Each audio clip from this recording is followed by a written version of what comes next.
This is the work summary view. As a field service dispatcher, this is where you get a clear date range snapshot of every job.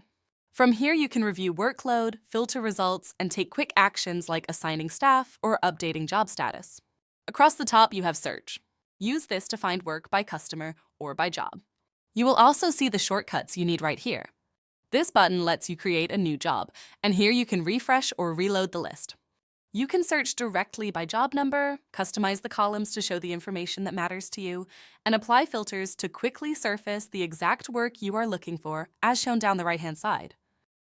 From here, you can also filter staff or contractors based on specific criteria. As you scroll, you can quickly locate jobs in a given state, for example, completed.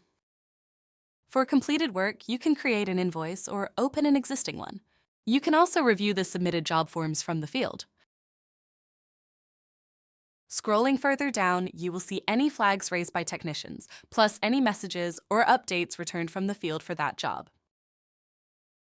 In short, the work summary gives you a fast, actionable overview. You can view start and due dates, priority, SLAs, current status, and project controls at a glance, then take immediate action to keep work moving smoothly.